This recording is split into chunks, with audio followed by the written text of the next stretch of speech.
आइए हम होशंगाबाद जिले में हो रहे रेत के अवैध उत्खनन के संबंध में अखबारों में छपी कुछ जानकारियों के बारे में चर्चा करें। आज दैनिक पत्रिका के अंक में ये प्रकाशित हुआ है कि नए साल में शुरू होगा नया रेत का ठेका। साहब, रेत चोरों के मनों में खलबली मच गई कि अब नए साल में हम चोरी नहीं कर पाएंगे। बड़ी समस्या होगी चोरों की। अब अखबार ने और सरकार ने दोनों ने आज अखबार में ये लिख दिया है कि 1 जनवरी 2021 से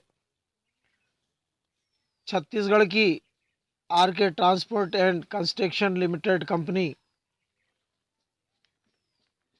उनको प्राप्त रेत खदानों को वे चालू करेंगे। अवैध उत्खनन वालों के मन में जो उम्मीदें थी कि और हम पैसों की गड्डियों को जमा करेंगे, वो मन रुक सा गया। बड़े चिंतित हो गया। आज का अखबार पढ़ते समय उनको लगा कि चाय में हमारी शक्कर बहुत कम हो गई है। अभी शक्कर को चाय में लाने के लिए हम कैसे व्यवस्था करेंगे। आज से वे आरके कंस्ट्रक्शन छत्तीसगढ़ की कंपनी के साथ में कुछ अंदर की गुफाओं से मुलाकात करेंगे। मैं वरिष्ठ पत्रकार बीके हिंदुस्तानी, ग्राम पोस्ट बाबरी, तहसील सीनीमौला, जिला होशंगाबाद, थाना शिवपुर से आज देश के उन पाठकों से जो देश को बचाना चाहते हैं, उन पाठकों से जो अखबारों के बिना रह नहीं सकते, देश के वो लोग जो देश की उन्नति के लिए काम करना चाहते हैं, विकास के लिए काम करना चाहते हैं, देश के लूटने वालों के प्रति उनकी जो भावनाएं हैं कितनी कड़क है, वे आज कितने खुश हैं कि अब मां नर्मदा की छाती से चोर लोग सोने को नहीं चुरा पाएंगे। वहीं आम जनता ये प्रसन्न है कि अब कंपनी के आ जाने से उनको उनके घर बनाने के लिए सस्ती रेत मिल जाएगी, अच्छी रेत मिल जाएगी। मैं भी बड़ा खुश हूँ क्योंकि मुझे भी मेरा जो टीन सेट का घर है, इस वर्ष आप सब लोगों के लिए छत वाला घर बनाना है। रेत की समस्या है। अब कंपनी के आ जाने से मैं भी अपना छोटा सा एक 10 बाई 10 का ऑफिस और 40 बाई 50 का एक घर बना लूँगा। ऐसा ऐसा मन में भावना रखता हूँ मैं। अखबारों ने इन अवैध रेत चोरों के बारे में बहुत लिखा। पुलिस के जवानों ने भी, अधिकारियों ने भी अपनी जान को खतरे में डाल के इनको रेत चोरी से रोकने का साहस किया, इनके खिलाफ अपराध कायम किए, न्यायालयों में इनके चालान प्रमाणित करके भेजे। फिर भी चूंकि 1 लाख की चोरी में यदि 20,000 रुपये इन्होंने सरकार को दे दिया तो भी ये 80,000 के तो मालिक हैं। पर देश के विकास में, आम जनता की भावनाओं में ये चोर है, चोर ही रहेंगे। लोगों ने बहुत बदनाम किया पुलिस के लोग अधिकारियों को, लोगों ने बहुत बदनाम किया राजस्व के अधिकारियों को, लोगों ने बहुत बदनाम किया पत्रकारों को। पर इन चोरों के खिलाफ सभी ने कमर बांधकर अपनी जान को खतरे में डालकर इनको रोकने का, इनको कानून के दायरे में लाने का प्रयास किया। पर चूंकि पुलिस के पास, राजस्व के पास और आप हमारे पास में वो साधन नहीं है जिनसे हम इनको रोक सकें। आज भी रेत की चोरी से उन्होंने अपने पास में सभी प्रकार के वो शस्त्र ले लिए हैं जिससे हमको भय लगता है, असुरक्षित लगते हैं हम। बाकी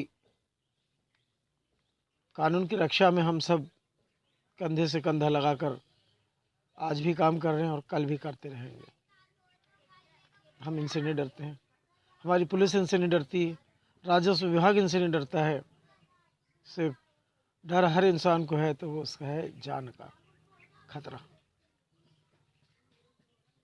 कब किस समय ये रेत के अवैध खनन करने वाले हम पर वार कर दे, हम पर तलवार चला दे, हम पर गोली चला दे, हम पर डंपर चला दे, कोई भरोसा नहीं।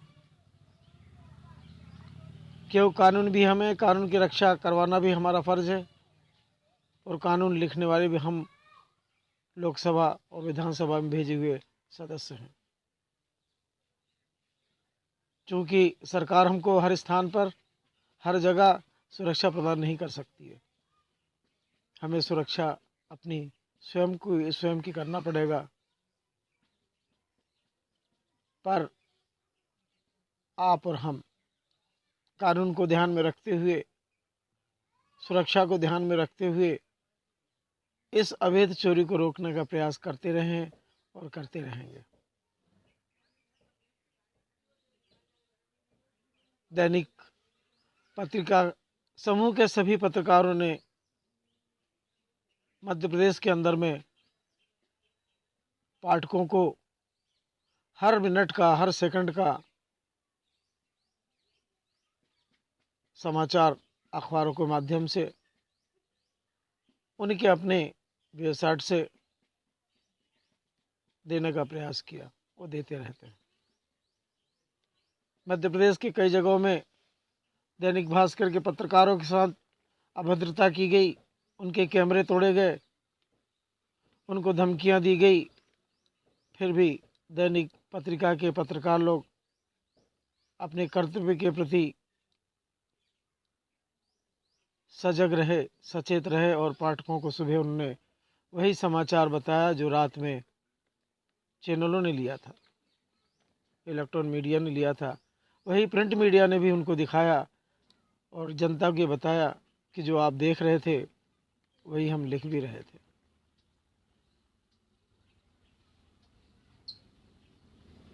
मैं इतनी बात कहने का साहस इसलिए रखता हूँ कि मैं माँ नर्मदा के उस तट पे रहता हूँ जहाँ मेरा जन्म हुआ है। माँ नर्मदा का जल डेली ग्रहण करता हूँ, उसी से स्नान करता हूँ और अपनी आँखों से रेत चोरों को नियमित देखता रहता हूँ। मजबूर हूँ मैं, मेरे ही गांव, मेरा ही जन्म स्थान और मेरे ही आँखों के सामने ये रेत चोर लाखों और करोड़ों की रेत चुरा कर ले जाते और मैं असमर्थ रह जाता हूँ कि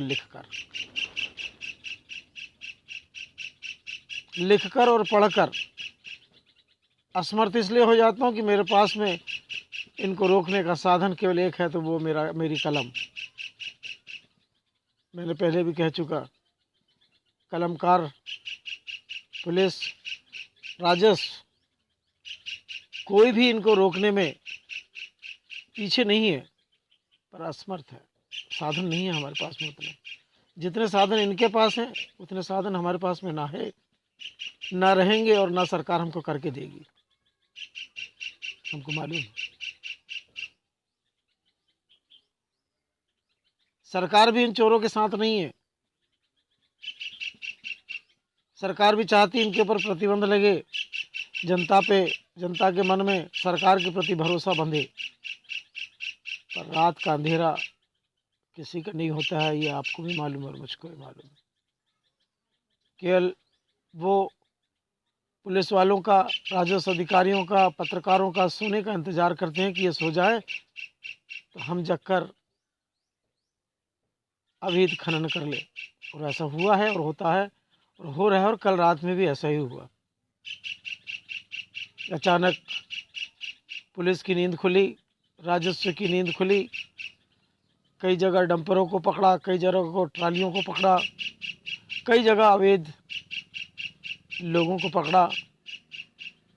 सुबह अखबारों में भी छपा। मेरे सामने भी एक अखबार रखा जिसे मैं पढ़ने जा रहा हूँ। और आज ये प्रसन्नता का विषय छपा है कि आर के कंस्ट्रक्शन कंपनी, जो कि एक छत्तीसगढ़ की मानी हुई कंपनी है, वह अपना काम नए साल में शुरू करने जा रही है। उसने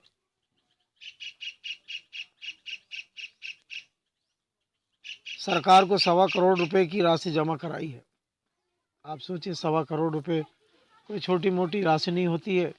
कंपनी ने कितनी मेहनत से उस 1.25 करोड़ को कमाया होगा, ये कंपनी जानती है। और जनता भी खुश हुई कि होशंगाबाद जिले में 1.25 करोड़ रुपए की राशि जमा हुई है। जो गरीबों की योजनाएं हैं उसमें ये पैसों को सरकार लगाएगी, ऐसी उम्मीद जनता ने जताई है। और हम पत्रकार लोगों के मन में भी ये भावना जती है कि ये 1.25 करोड़ रुपए अब जनता के हित में लगाए जाएंगे, उनके विकास में लगाए जाएंगे। होशंगाबाद जिले में 118 रेत खदानों का ठेका लेने के बाद छत्तीसगढ़ की आर के transport and construction limited company इसे शुरू करने की तैयारी में जुटी हुई है। ये अखबार दैनिक पत्रिका आज के अंक में लिख रहा है, कंपनी ने खनिज निगम के करीब 1.25 करोड़ रुपए सुरक्षा निधि के बतौर जमा करा दिए हैं। ये उनकी सुरक्षा निधि है, जो कि काम खत्म होने के बाद में सरकार उनको वापस करेगी।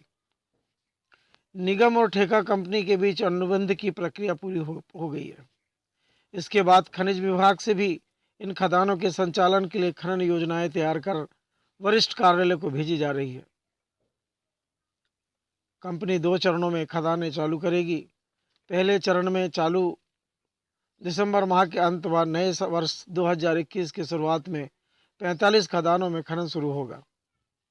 सभी 118 रेत खदानों के नए ठेके 26,99,99,999 रुपये, करीब 262 करोड़ की राशि में हुआ है।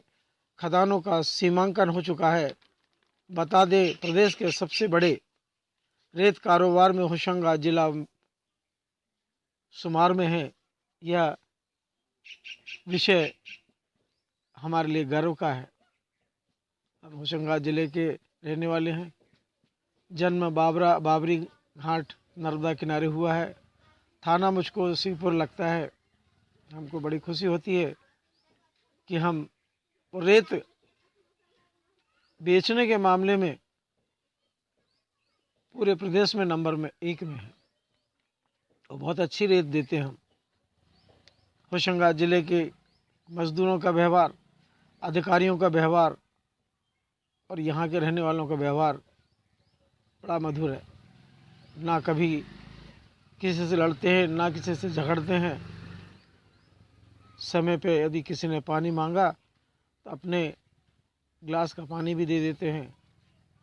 भोजन मांगा तो अपने हिस्से का भोजन भी दे देते हैं। सोने के लिए यदि बिस्तर मांगा तो वो ज़मीन पे सोकर अगले को अपना बिस्तर और पलंग तक दे देते हैं।